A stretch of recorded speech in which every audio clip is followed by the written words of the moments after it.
The comments heard on The View From A Pew are those of Mac McKoy and are not necessarily the opinions of his guests, his producer Garth, any one particular denomination or religion, the church lady, Mr. Lemke, Pastor Craig, or anyone else of sound mind and body. Now, here is today's The View From A Pew, heard all around the world on YouTube. Just search for The View From A Pew.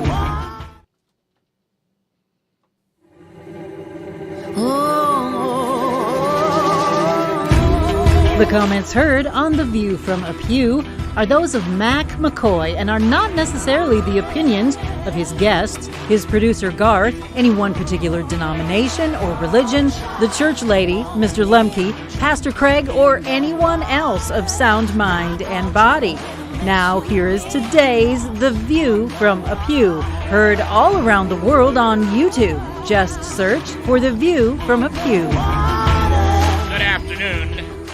It is the 26th day of June in the Lord's year 2023.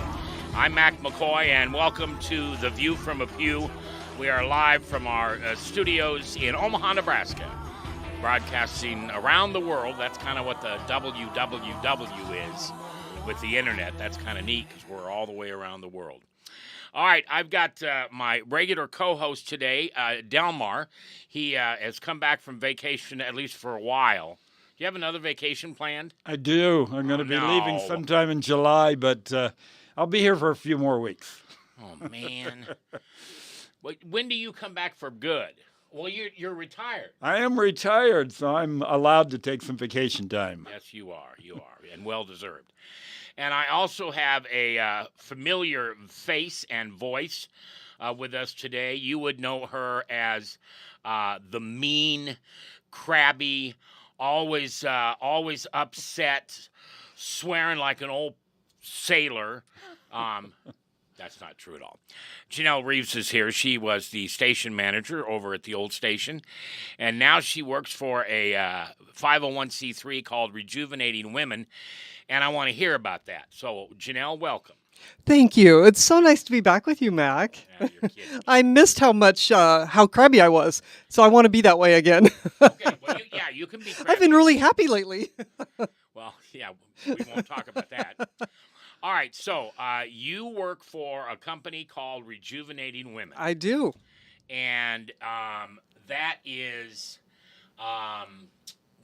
I'll tell you what it's not. When I tell people I work for Rejuvenating Women, they're like, oh, great, so you work for a spa. No. Yeah. No, I don't. Rejuvenating means to make something new and fresh again. So it could work for a spa, but for us, it's for something completely different. All right, and when you say us, who's the young lady that started this that you work with? Julie Schrader. Julie. Well, she is a dynamite little gal. I have never seen someone so busy in my life. Yeah, and she's like, what, 2'3"? Just about. Almost. Mm-hmm. And so, but she's really good. She was on a panel once, and boy, did she do good. Yeah. All right, so tell us a little bit about Rejuvenating Women. Well, we are a company that helps women coming out of human trafficking, sex trafficking, sexual exploitation. Oh, now see, I got that wrong, Delmar. Mm-hmm. Yep. I thought they were coming out of prison. No. No, I mean, in a way they are, but... Sometimes. What we do is we don't go out and find the women. We don't go out and knocking on doors and whatever. There's different agencies that do that. These agencies know about the houses like ours around the United States, and they will help place the women with us. Sometimes the women find us themselves, through that www thing you were talking about. Yeah, but they, so they're not all just local. No. More often than not, they are not local. You don't want to take a woman that was sex trafficked in this town and put her in a house in this town. You don't want to do that. All right. Where do you, well, you don't need to answer that. They come from all over the United States. Yeah, so, Yep. And that's, there's a lot of top secret James Bond stuff here, which That's protects the women. Yes. Because I wanted you to bring on a guest, one of your women, and I thought, no, that would have been a bad idea. Yes. Yeah, we don't want people to know where they're at. Nope. All right, so Rejuvenating Women, and they're women who are coming out of the slave trade or sexual trafficking? Human trafficking, sexual exploitation. What we don't do is take women that come from domestic violence. Those women, there are all kinds of houses and places that help them. We are the only one of our kind in the state of Nebraska. Wow. So we are very specific. We only take sex trafficked women. Okay. All right. Delmar, do you understand that? I think so, and I think that's wonderful to hear about. I did not know that existed here in Nebraska, and I really believe that people's lives can be changed and turned around. Absolutely. And we are the only faith-based home in Nebraska. There's other homes that help domestic violence and stuff. We're the only faith-based home that takes them. So you're the only home that takes women who have been trafficked. That is faith-based. That it's faith-based. But are there other ones that women who have been trafficked? Yes, they will take them, but they're not specifically just for that, like we are. Oh, okay. All right. So, obviously, don't reveal any names or anything, but pick someone in your head and tell me about that person. Okay, so Makes sense? yes, we are. First of all, our home is for adult women. So in Nebraska, the legal age to be an adult is 19. Okay. So we only take women 19 and older. And since I've been there, it ranges from like 20 up to 50 something, the age of the woman. Depends on where she's at when she's getting out of this. And sometimes some of these women come to us having been in different programs, and they just didn't work for some reason or another, or she wasn't healed enough. And so she finds our place, and we're hoping it's a 2-year program that we can put her through this program, and you're never going to be 100% healed. I mean, let's be honest. Okay, tell me what that means, that they're not healed enough. Why do they go back then? Sometimes. Because what happens is you go back to what's familiar, what you know, not necessarily what's safe or good for you, but what you know. And a lot of times these women get into this at a very, very young age. Yeah. That's all they know. So when you take them out of that and you get them help and they're feeling safe for the first time, that's a foreign feeling to them, and it makes them very uncomfortable. Even though they're safe and it's better, they don't like it. It's not comfortable. And so you tend to go back to what's familiar, and it doesn't make any sense to us, but we haven't been through what they've been through either. So sometimes it takes more than one program to help a woman really change her thinking. What are some of the circumstances that lead women to this point where they get involved in sex trafficking? Well, I really hate to say it, but the most common way they get in is because of their family. A lot of times it's the parents that will start trafficking their own kids. Oh, man. And our sane minds cannot comprehend that. Yeah. But obviously it's a person that is not of sound mind or body, and it's an aunt or an uncle or a close family friend. Typically, it's not the person that drives up in that unmarked white van and snatches you off the street. Okay. That can happen, okay? It can. But 99% of the time, that's not what happens. If that van pulls up and snatches you, you're going to be killed most likely. Yeah. These women, they don't do it to kill them because they make money. Yeah. A lot of money. Wow. Janel Reeves is my guest today. She is with a organization called Rejuvenating Women, who, when they come out of sex trafficking, I guess that's really the only kind of trafficking there is. No, there's labor trafficking. Labor. Oh, okay. Yeah. You put them off someplace and they work. Yes. Do you have some of those? No. Why not? Typically, that's men. Okay. Now, men can be used, boys can be used for sex trafficking as well. Yeah. Typically, if you're talking labor trafficking, it will fall to men. Not always, but typically. And we just take women. All right. So if I were to say to you, tell me the most important thing that you've seen happen to someone. I mean, like a good thing that's happened, a bad thing? I'm going to ask you a bad thing too, but let's start with the bad. Okay. I mean, you must know stories that you didn't know 6 months ago. I do. I haven't personally experienced. I've just heard some of the stories from the women. Yeah. I have experienced some of these women when they come to us, the way your mind can survive something like this when you're put through that horrific abuse. And a lot of times it'll be up to 20, 30, 40 partners a day that they've put through. Oh. The only way your mind can survive that. You're talking about women being required to have sex with 30, 40 different men a day? Yes. Oh, my God. Not everybody, but some of them, yeah. Yeah. Okay. And That's your cool. mind is so cool the way God created it. It will help you survive something horrific like that. But they used to call it like multiple personalities. Now it has a fancy new name. It's called DID, Dissociative Identity Disorder. You will literally become like somebody else in your mind. Your mind will split and take it. So I'm not Janelle anymore. I'll create another name. I'm Sally. And Sally's going through that. I'm not. And So- that's how you survive it mentally. All right. So, what is the name that they use when speaking to this woman? Is it their real name or is it a made-up name? Their real name when you're talking to them.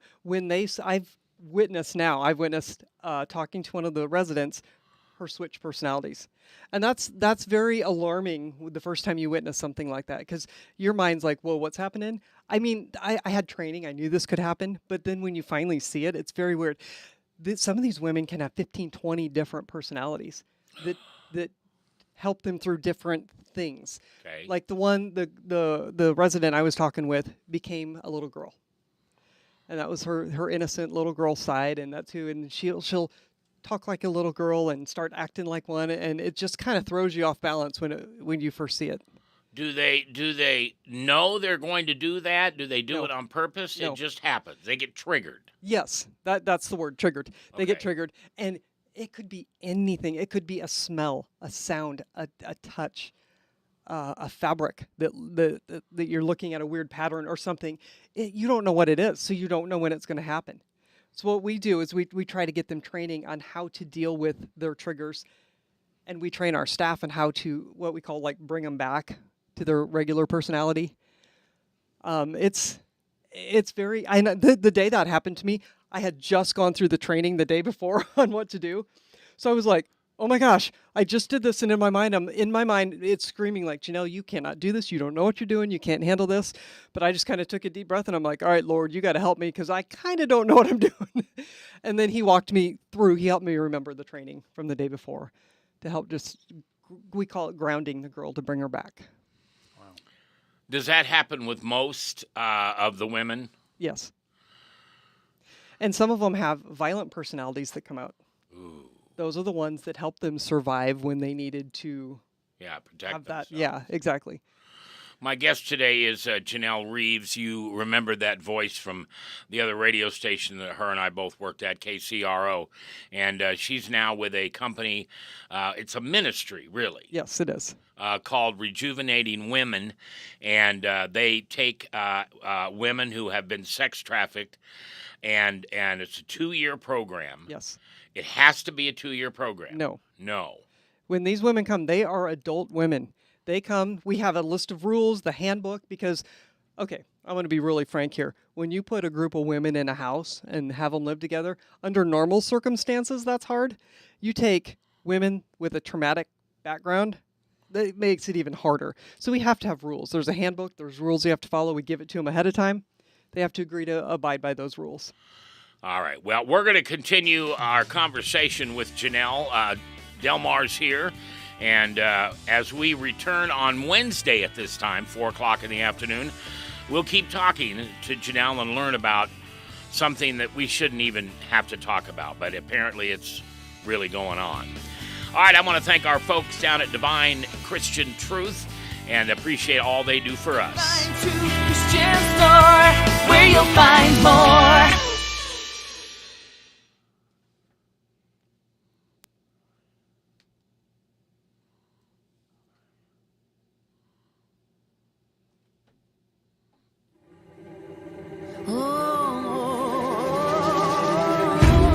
The comments heard on The View From A Pew are those of Mac McKoy and are not necessarily the opinions of his guests, his producer Garth, any one particular denomination or religion, the church lady, Mr. Lemke, Pastor Craig, or anyone else of sound mind and body. Now, here is today's The View From A Pew, heard all around the world on YouTube. Just search for The View From A Pew. Thank you, Emily. It is a Wednesday afternoon, I think it's got to be the 28th. That sounds right. In the month of June in the Lord's year 2023. I'm Mac McKoy. I've got Delmar Austin here, my cohort, my sidekick, my wingman. Actually, I'm more the wingman because you're smarter than I am about this stuff. Not necessarily true. But we're going to start talking kind of what we did last week. We're going to start talking about the meaning of the cross again. Yes, we are. There is so much to understand about the cross. It's a real, very obvious symbol that many people see and take for granted, but there is so much meaning in regards to what that really means. Yeah. Christians need to better understand what the cross is all about. Yeah, and if you heard the show last week, we did 4 days. No, we did 5 days on it last week. Yes, we did. And really interesting stuff, and we'll do a little bit of review on that. So my other guest today is Janel Reeves. She is the what? Operations manager. Ooh. I know, that's fancy, isn't it? Well, yeah, but wow, operations manager? Yes. Okay. For a ministry called Rejuvenating Women. And had you heard about this before? I had. I heard about it when Julie Schrader, the founder, the CEO, started the company in 2012. That's when I heard about it because she came and did a radio show on a certain radio station we worked at. Okay. And that's how I met Julie. And so I've known about it since the beginning. Were they searching for someone at the same time you were looking, or did you contact them? It was a divine intervention, shall we say. Yeah, she was looking for someone the same time I was looking for something, and the paths meshed, and I went, hey, I know her. I could do that. Oh, they do great work. And every door just opened.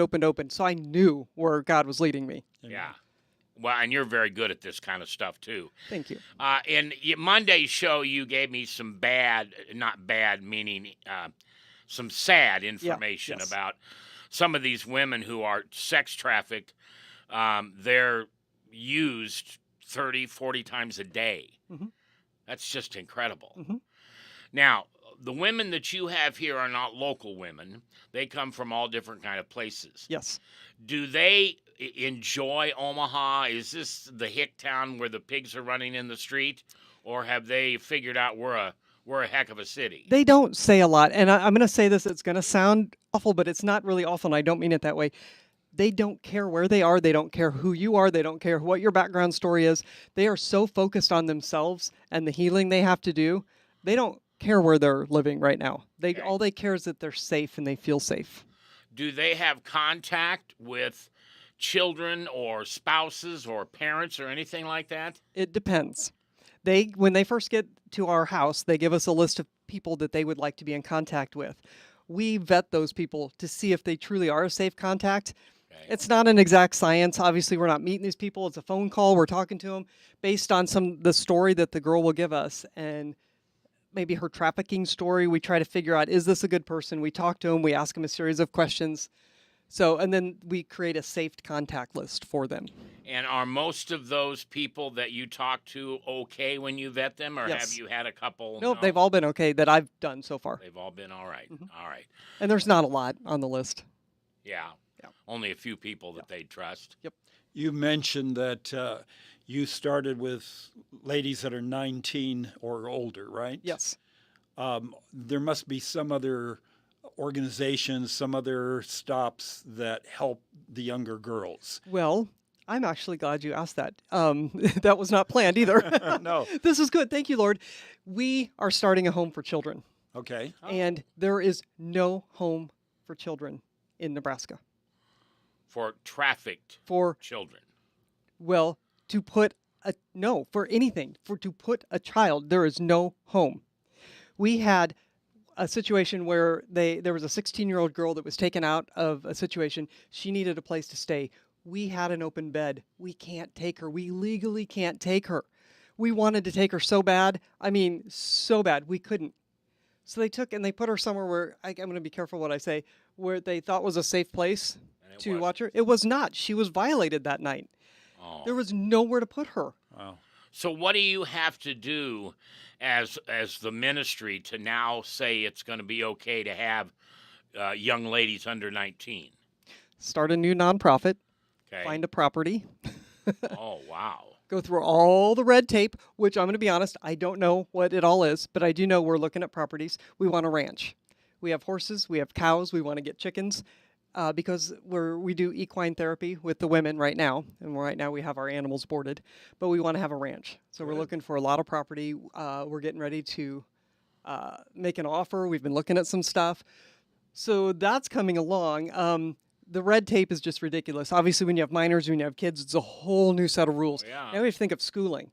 Yeah. These are adult women that we're dealing with, supposedly out of school. So now we have to deal with schooling and just, but we're excited because there will be a place to, we'll take her. We will take that 16-year-old or whatever. Now, kids can be boys or girls. So we had to, you can't have boys and girls in the same house. You'd need 2 separate houses. We can only start with one house at a time. So we went to where the need's the greatest. We're narrowing it to 12 to 18-year-old females. 12 to 18-year-old females. That's the greatest need right now. And then if all right, so they're 18 when they come. It's a 2-year program. When they turn 19, then will you bring them over to the other place, the Yes. place you have now? Yes. Okay. I don't know how to ask this because I know you pretty well. This must really come home with you at night. It does. I'm going to be honest. When I told my husband this is the job I'm taking, he just stared at me for a minute and he said, "Janel, are you sure you can do that?" And I knew what he meant. I wasn't offended because my empathy gene or whatever you want to call it runs on overdrive. I physically feel pain from other people. I mean, it's physical. Oh, yeah. People tell me it's a gift from God. Him and I have gone round and round in conversations about this because sometimes it doesn't feel like a gift. I have started seeing a counselor, a therapist regularly to help me deal with stuff. Good. You have an administrative kind of position there with the organization, but I'm sure there's a lot of one-on-one with those girls. When I started, there was not a manager running the house. She had just resigned and left. It's a high turnover rate. It really is. It's hard. So when I first started, I literally had to try and learn my position and then manage that house, which I can see looking back. All right, God, thank you. It was tough, but I see why he did what he did. I've learned how to run that house. I've put a manager in place. I can effectively manage her now because I know it. And that person is living there full time? No. Nope. Nobody lives there full time except the residents. The house is staffed 24/7 though. All right, so there is someone there Yes. with them 24 hours a day. Yes. Okay. I was going to say that would be tough to just, not have anybody there. All right, well, we've got just a few more moments, and I want to give you an opportunity to bring up some things and give people your website and tell them how they can help you and your needs over there. So, now's the time. Rejuvenatingwomen.org. That's our website, and it tells all about us. There's so many fun things. There are like 4 different ways you can help. You can work for us. You can teach a class. The classes that we teach, we put them through programming Monday through Friday, like 9 a.m. to 4 p.m. Classes on safe people, boundaries, addiction recovery. Most women come addicted to something. Yeah. That's how they're kept in line. Then we do financial classes. We help them look at their credit score. Most of them have an awful credit score, not their own fault, but it's under their name, so we're going to help them clear it. Stuff like that. So we need help teaching the classes because our staff can't do them all. Mentor. We try to get all the girls a mentor, because they need somebody else other than just the staff that they can open up to and bond with. Is it accountability partner? Would that also be the definition of the mentor? Probably. Yeah, I would go with that. Okay. Yeah. Right. And it's a strong Christian woman is what we're looking for. Yeah. Strong in the faith. We're not going to take somebody that's wishy-washy and I vet them all. So, and then that's trouble. It's me. Remember, I get cranky, Mac. Yeah, I know. Okay. Okay. I want to ask you a question though before you move on. Yeah. That mentor doesn't stay overnight there. And it's a volunteer position. Okay, that's my next question. So here's an opportunity for a woman who's got a heart and a tough backbone to really help some folks. You're going to need a tough backbone because these aren't the little wallflower women sitting in a corner crying that the movies portray them to be. They're hardened, and they have to be. Yeah. And it's not their fault. There's a lot of anger in there. So you need somebody that can handle that. The teaching a class is a volunteer position. A volunteer that just comes in occasionally just to sit with the women and talk to them. They get sick of us, okay? We're the staff. We're there all the time. We need to bring other people into their lives. And this is always women? Yes, always. Okay. We will only bring women into the house. All right. And then the big one, to help us with our fundraising events. Okay. That's huge. We do an annual gala every year. It's in September. It's huge. That's where most of our money comes from. Yeah. Did you you called me the other day and you were looking for a couple of pastors Yes. to open and close? Yes. Did you find them? Now we're still working on that. Okay. Nothing's been solidified. Okay. All right. Well, you got Delmar right here. You know, he works for cheap. When does this event take place? This year it's September 14th. Okay, and it's out there and it's advertised so people know about it taking Yep. place? Okay. Yep. And last year there was about 700. We're hoping our goal is 800 people this year Great. to be there. If you need a little mentoring on prayer and things like that, I'll be glad to help you. Okay, Just good. want you to know that. It's always good to have accountability over here. I wouldn't send you out into this mean, cruel world without the proper training. That's good. All right. Well, Janelle, I appreciate you coming. You're welcome anytime. As we get closer to the event and everything, let's have you back again. I would love it. Yeah, and you do good on the radio. Have you ever thought about doing it for a living? I'll think about it. It's never crossed my mind. Hasn't it really? No. Yeah. If you guys listen to me long enough, you know that she was my boss over at KCRO, and so it's nice. I haven't seen you since you left, so it's nice to see you. You too. All right. So again, it is rejuvenatingwomen.org. Yes. And you could be a mentor. You could just be a listener. If you have some training or skills in certain tasks, like money or something like that, they could really use you. They're all volunteer positions, but I bet the reward is just huge. It is. Yeah, lifelong friends. Oh, yes. I would imagine. All right, well, thank you very much, Janelle, for coming in. Look forward to having you back again. And we want to thank the good folks at DivineTruthChristian.com. See, it's not just brick and mortar at 84th and Harrison in Omaha. It is all around the world online. Anything you want, you can get it online at DivineTruthChristian.com. Thank you to Rodney and Jen for supporting The View from a Pew. Divine truth.